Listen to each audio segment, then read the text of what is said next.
Hi everyone. Now we are going to discuss ninth model from the topic percentages, which is based on expenditure, savings and income. So దీనికి సంబంధించి questions ఎలా ఉంటాయో మనం ఈ వీడియోలో discuss చేద్దాం. అవి ఎలా సాల్వ్ చేయాలి? ఇది question.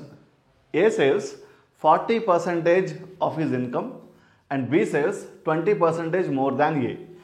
If the income of A is 75% of the income of B, then A's expenditure is 18,000. Then what is the expenditure of B? Let us see how to solve this question. ఇద్దరు persons గురించి మాట్లాడుతున్నాడు, ఏ గురించి B గురించి. మనకి ఎవరు expenditure తెలుసు? ఏ expenditure తెలుసు. So ఏకి సంబంధించిన details let me write it here. A income, expenditure, savings. A income ఎంత? ఒకవేళ ఏ ఇన్కమ్ మనం 100% అనుకుంటే, ఏ ఇన్కమ్ 100% అనుకుంటే ఏ ఎంత సేవ్ చేస్తున్నాడు?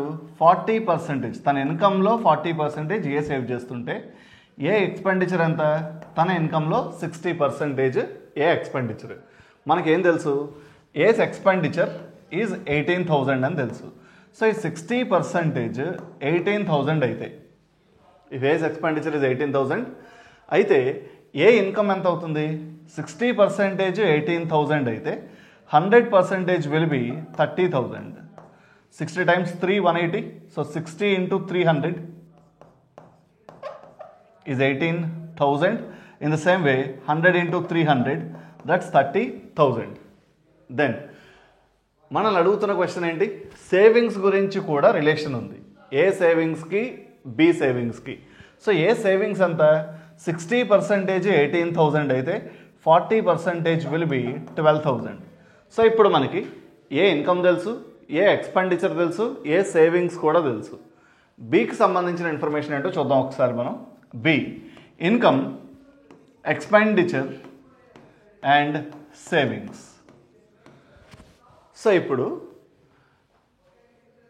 B saves 20% more than A. If the income of A is 75% of income of B. So A income B's ఇన్కమ్లో 75% అంటున్నాడు. అంటే ఒకవేళ బి ఇన్కమ్ని 100% అనుకుంటే, సో బి ఇన్కమ్ 100% అనుకుంటే ఏ ఇన్కమ్ దీంట్లో 75%. ఏ ఇన్కమ్ ఎంత? 30,000. సో బి ఇన్కమ్లో 75% 30,000 అనే ఇన్ఫర్మేషన్ మనకి ఇచ్చాడు. సో బీస్ ఇన్కమ్ 100% అనుకుంటే దీంట్లో 75% అంటే 75% ఇది ఏస్ ఇన్కమ్ అయ్యి ఉంటే 30,000 అయితే 100% ఎంత అవుతుంది? 75 into 4 300. So 75 into 400 is 30,000. 100 into 400 40,000. So బీస్ ఇన్కమ్ 40,000 అయినప్పుడు, బీస్ ఇన్కమ్ 40,000 అయినప్పుడు ఇంకా మనకి బి ఇన్కమ్కి ఏ ఇన్కమ్కి ఇంకేదైనా రిలేషన్ ఉందా? ఒకటి 75% అని సేవింగ్స్ గురించి ఉంది. And B saves 20% more than A. A కన్నా బి 20% ఎక్కువ సేవ్ చేస్తుంటే ఏ సేవింగ్స్ ఎంత? 12,000. సో బి దీనికన్నా 20% ఎక్కువ సేవ్ చేస్తున్నాడు అని చెప్పాడు. సో 12,000లో 20% ఎంత? ఏ సేవ్ చేస్తున్నది 12,000 కాబట్టి ఈ 12,000లో 20%. 12,000లో 10% అంటే ఎంత? 1,200. 10% 1,200 అయితే 20% 2,400. సో దీనికన్నా 2,400 ఎక్కువ సేవ్ చేస్తున్నాడు బి. అంటే బి ఎంత సేవ్ చేసినట్టు? 14,400 is the savings of B. మనల్ని అడుగుతున్న క్వశ్చన్ ఏంటి? What is the expenditure of B. B expenditure ఎంత? మనకి బి ఇన్కమ్ తెలుసు 40,000, బి సేవింగ్స్ తెలుసు 14,400. So sorry, B's expenditure will be 25,600 and it's option D. So it needs a deep understanding. So ఈ క్వశ్చన్ని ఇలా మనం విడిగా ఏ గురించి బి గురించి ఇన్ఫర్మేషన్ కన్సిడర్ చేస్తే త్వరగా క్లియర్గా సాల్వ్ చేయగలుగుతాం. Then let us move on to the next question. ఇప్పుడు ఇచ్చిన ఇన్ఫర్మేషన్ ముగ్గురు గురించి మాట్లాడుతున్నాడు అని అర్థమవుతుంది. A, B and C. A, B and C are saving 40%, 30% and 25% of their incomes. So ఇచ్చిన ఇన్ఫర్మేషన్ ముగ్గురు గురించి కాబట్టి వాళ్ళ నేమ్స్ ఏబిసి, వాళ్ళ ఇన్కమ్, ఎక్స్పెండిచర్, సేవింగ్స్. తెలిసిన ఇన్ఫర్మేషన్ మనం ఇలా రాసుకుంటూ వెళ్దాం. Now ABC are saving 40%, 30%, 25%. A ఎంత సేవ్ చేస్తున్నాడు? 40%. ఏ తన శాలరీలో 40% సేవ్ చేస్తుంటే, బి తన శాలరీలో 30% సేవ్ చేస్తుంటే, సి తన శాలరీలో 25% సేవ్ చేస్తున్నాడు. ఇది మనకి ఇచ్చిన information. Income of A is equal to sum of incomes of B and C. Okay, let us remember this point. The expenditure of B and C is 35,000 and 37,000 respectively. ఇప్పుడు B ఎంత తన expenditure అనేది మనకి ఇక్కడ information ఇచ్చాడు 35,000 అని.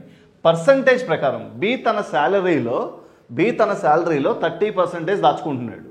తన శాలరీలో 30% తను సేవ్ చేసుకుంటున్నప్పుడు మిగిలినంతా ఖర్చు పెట్టినట్టే కదా.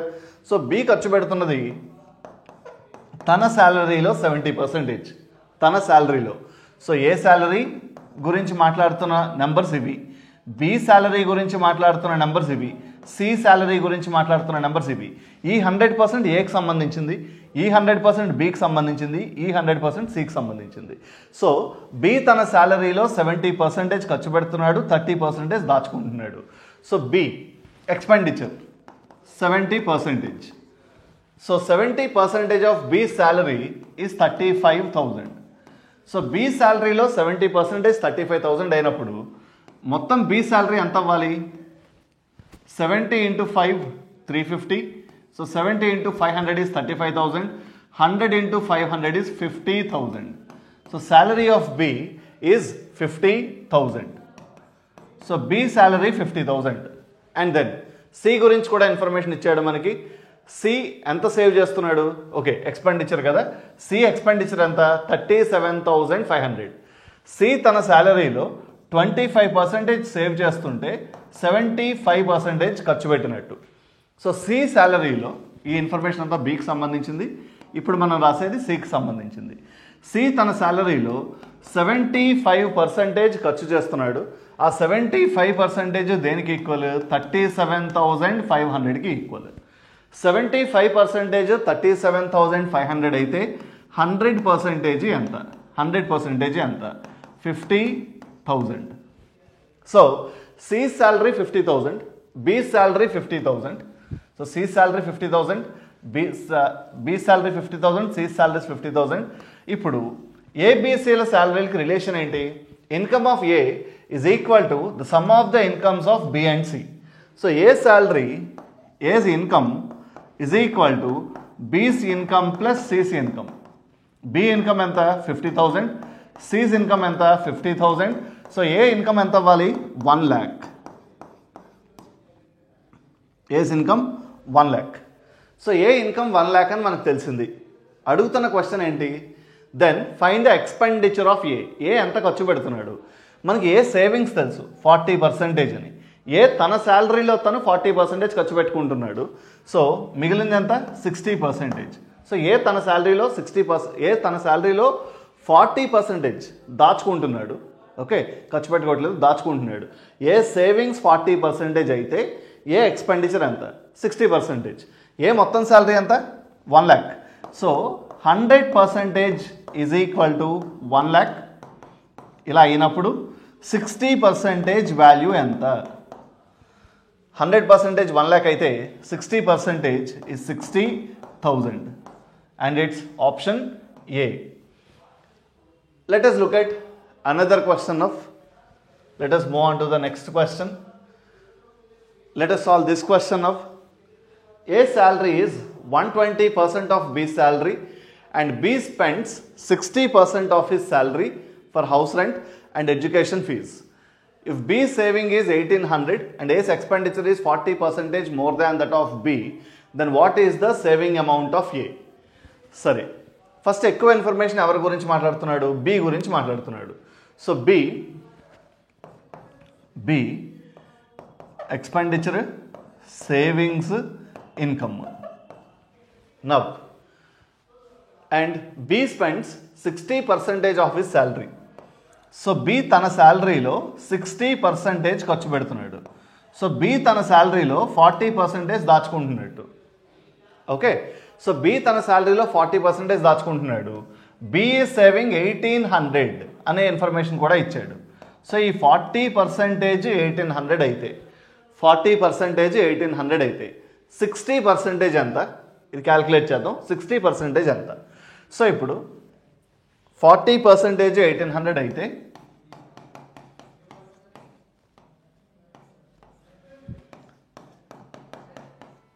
60%. That's 1800 into 60 by 100. Let us calculate it this way. 1800 into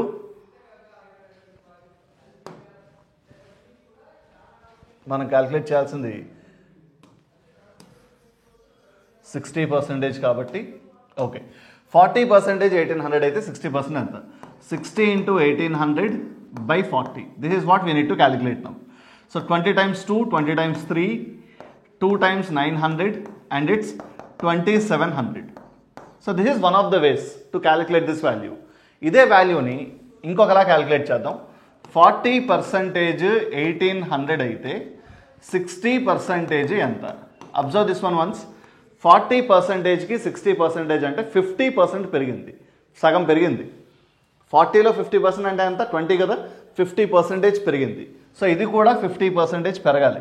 so దీంట్లో సగం పెరిగితే 1800లో సగం ఎంత? 900 పెరిగితే this becomes 2700. So I wanted to go with the way with which you feel comfortable. You can also calculate it this way. 40 into 1.5 is 60. 1800 into 1.5 is 2700. Fine. So ఇప్పుడు మనకు వచ్చిన information ఏంటి? మనం ఇప్పుడు ఫైండ్ అవుట్ చేసిందంటే 60%. So B expenditure ఎంతో మనం find out చేసాం. That's 2700.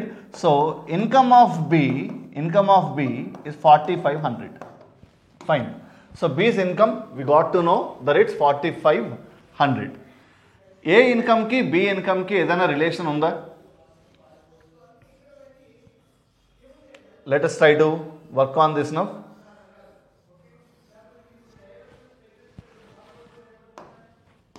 Now, A's salary is 120% of B's salary. A's expenditure is 40% more than that of B. A's salary is 120% of B's salary. A's expenditure is 40% more than that of B. Okay. So, ఇప్పుడు B salary ఎంత? 4500. A salary దీనికన్నా ఎంత ఎక్కువ ఉండాలి? 20% ఎక్కువ ఉండాలి. 20% ఎక్కువ ఉండాలి. అంటే B salary 100% అనుకుంటే A salary Bకి 120% అంటున్నాడు. A salary Bకి 120% అంటున్నాడు. కాబట్టి దీనికన్నా ఇది 20% ఎక్కువ ఉండాలి. 4500లో 10% ఎంత? 450. 20% ఎంత? 10% 450 అయితే 20% 900. సో దీనికన్నా 900 ఎక్కువ ఉండాలి. So 4500 plus 900 gives you 5400. So A salary 5400. We got to know this. Now, so B salary 4500, A salary 5400. ఇంకా మనకేం తెలుసు?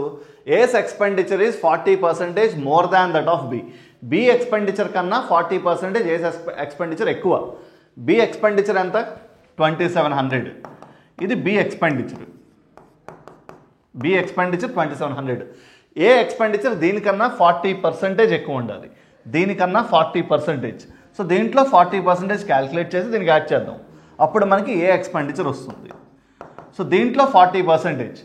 2700లో 10% 270. 10% 270 అయితే 40% 1080. సో ఏ ఎక్స్పెండిచర్ దీనికన్నా 1080 ఎక్కువ ఉండాలి. అంటే expenditure of A will be 0873. 3780 is the expenditure of A. కానీ మనం ఫైండ్ అవుట్ చేయాల్సింది ఏంటి? Saving amount of A. A ఎంత సేవ్ చేస్తున్నాడు? నాకు ఏ ఇన్కమ్ తెలుసు, అంటే ఏ శాలరీ తెలుసు, ఏ ఖర్చు పెడుతున్నది తెలుసు, 3780. So difference between these two will be my answer 0. 10 minus 8 is 2 and then 13 minus 7 is 6, 4 minus 3 is 1. So I got to know this. Then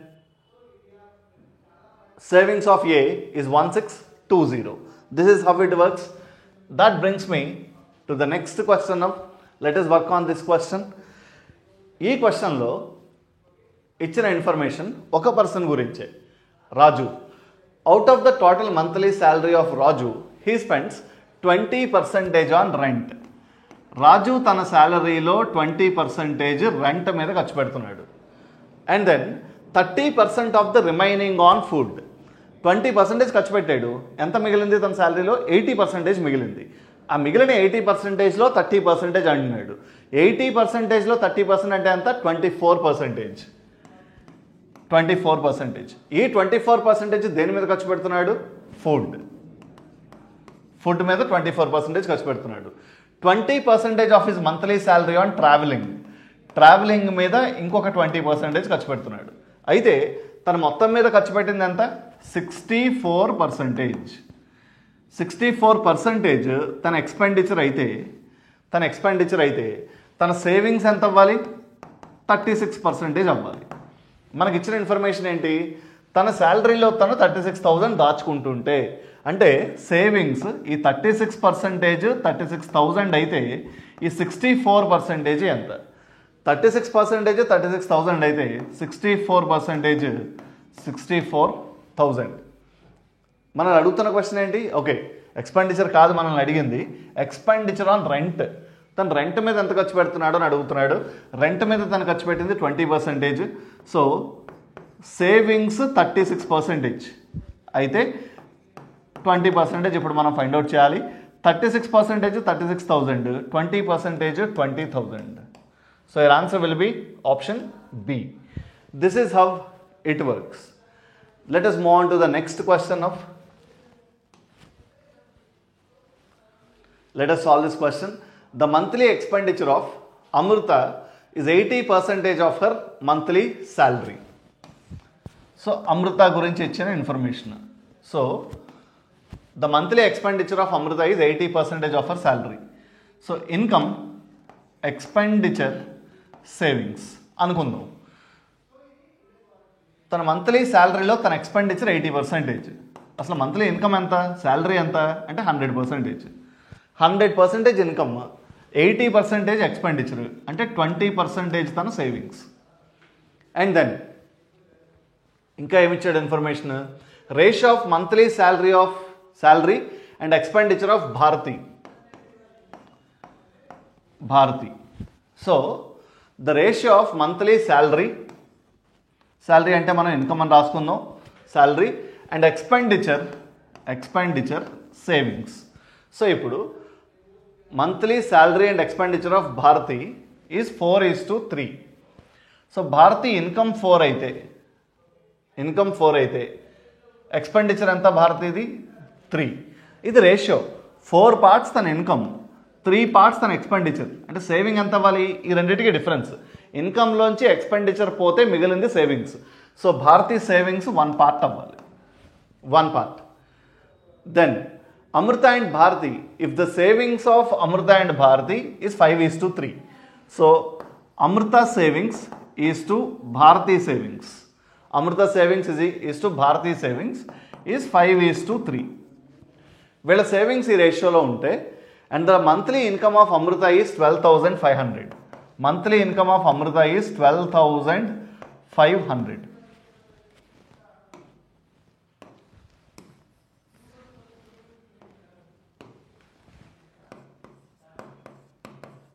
okay, find income of Bharati. ఇది మనకి ఇచ్చిన ఇన్ఫర్మేషన్. అయితే ఇప్పుడు అమృత సేవింగ్స్కి భారతీ సేవింగ్స్కి నాకు రేషియో తెలుసు, భారతీ ఇన్కమ్కి భారతీ ఎక్స్పెండిచర్కి నాకు రేషియో తెలుసు. మనం ఇప్పుడు ఏం ఫైండ్ అవుట్ చేయాలి? Income of Bharati find out చేయాలి. ఇది మనం ఫైండ్ అవుట్ చేయాల్సింది. ఇది మనకి ఇచ్చిన ఇన్ఫర్మేషన్. ఎలా ఫైండ్ అవుట్ చేయాలో చూద్దాం. అమృత ఇన్కమ్ 12,500 అయితే, ఓకే, సేవింగ్స్ రేషియో తెలుసు కాబట్టి నాకు అమృత సేవింగ్స్ ఎంతో తెలిస్తే భారతీ సేవింగ్స్ నేను ఫైండ్ అవుట్ చేయగలుగుతాను. సో అమృత ఇన్కమ్ 100%, అది 12,500. 20%, 100% 12,500 అయితే 20% ఎంత? 20% is nothing but 1/5 of this value. దీంట్లో 5వ భాగం. So 1/5 of this value is 2500. So Amrita savings 2500 అయితే, అమృత సేవింగ్స్ 2500 అయితే మనకి ఎలాగ రేషియో తెలుసు కాబట్టి అమృత సేవింగ్స్కి భారతీ సేవింగ్స్కి రేషియో తెలుసు మనకి. సో 5 parts 2500 అయితే 3 parts ఎంత? 5 into 5 25, 3 into 5 15. So Bharati savings 1500. So Bharati savings 1500. ఇప్పుడు అడిగిన క్వశ్చన్ ఏంటి? Income of Bharati. సేవింగ్స్ అంటే వన్ పార్ట్ 1500 అయితే 4 parts ఎంత? 6000. This is how it works. So ఇలా మనం ఎక్స్పెండిచర్కి ఇన్కమ్ సేవింగ్స్ సంబంధించి క్వశ్చన్స్ని సాల్వ్ చేస్తాం. Clear? So I want you guys to go through this video again. If you guys have any doubts, write it in the comment section. Thank you.